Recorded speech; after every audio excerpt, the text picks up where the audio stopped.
Thank you for staying with us here on the program. It's still Politics Today on Channels Television. It's a special edition of the show. We're reaching you live from Yenagoa, the capital city of Bayelsa State, where in the last few minutes we just heard the announcement of the winner in the Bayelsa State governorship election. Well, the incumbent governor has been returned. Dixon Seriake has been returned as the governor for another 4 years. That's been the announcement from the chief returning officer. But let's give you a sense of what the figures are telling us and, of course, the outcome of the exercise. One of the observers has been making sense of the figures in this exercise is Abiodun Ajijola. He joins us again on the program. Thank you so much, Abiodun Ajijola, for joining us on Politics Today on Channels Television. If you could move slightly closer. All right. Tell us what you make of this figure. The APC is saying that what is obtainable here, over 50,000 cancelled vote with about 40,000 difference between Seriake Dixon and Timi Percival of the APC. They're asking that there's a disregard to the law. Do you agree with that? Yes, it's correct.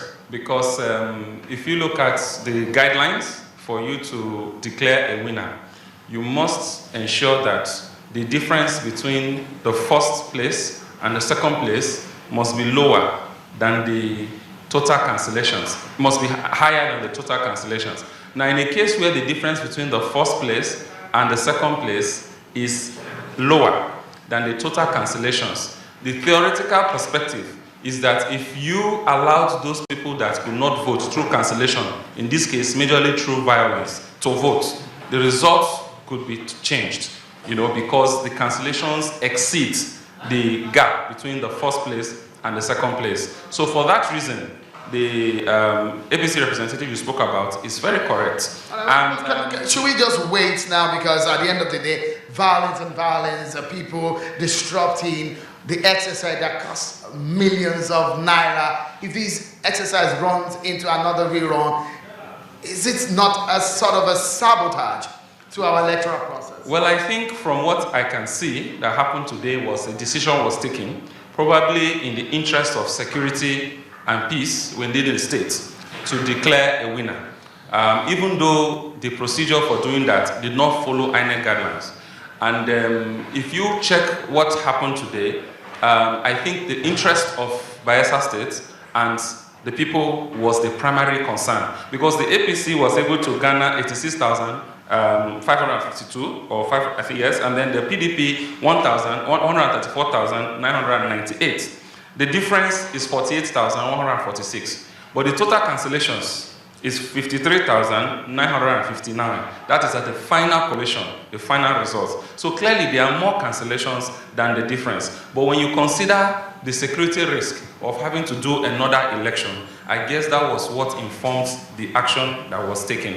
But if you look at it from purely a legalistic approach, clearly the guidelines that are to be followed to ensure that if the gap is small, the results cannot, the winner cannot be returned, we are not followed. But I think that was done maybe in interest of security. So probably that would be a case for any aggrieved party to, take to the tribunal. All right, if you will tell me more about the figures and the kind of turnout that we see, give us a sense of the number of, the total number of voters, and of course, at the end of the day, do you think that the turnout that we see here is impressive?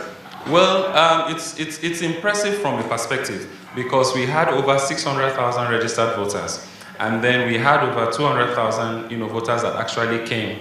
So it gives you about 30-something%. I haven't the exact figure, but it's over 30%. Now, if you look at Bayelsa elections in the past, starting from maybe 4 years ago, when we had the last governorship election, and then the presidential election of 2011, and then if you look at the election that we just had in 2015, the presidential election, you find out that it was only the 2015 election where we had about 61 or 60-so%.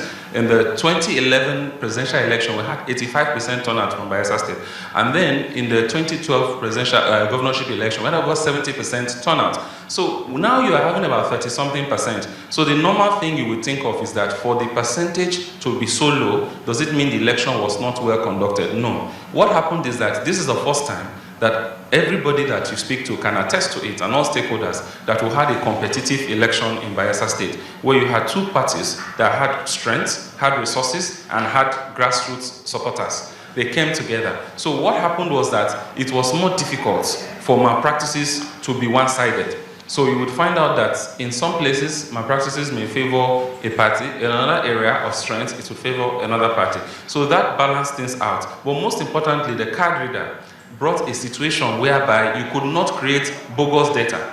And for that reason, the results had to be reflective of the reality. So in every place that you stuff ballot beyond the reading on the card reader, it's cancelled through overvoting. As we saw, so many places were cancelled for overvoting.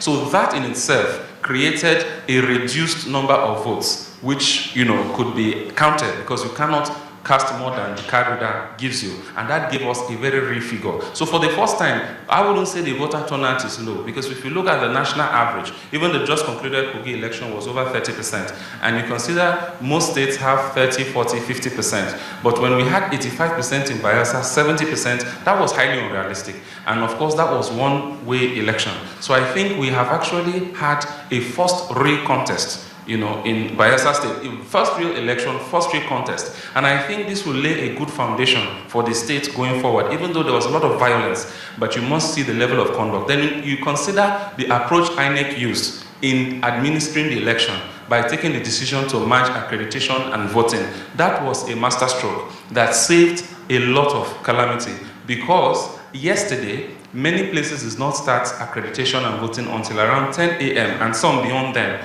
Now imagine if it was the previous procedure, it would have been in the night before collation started.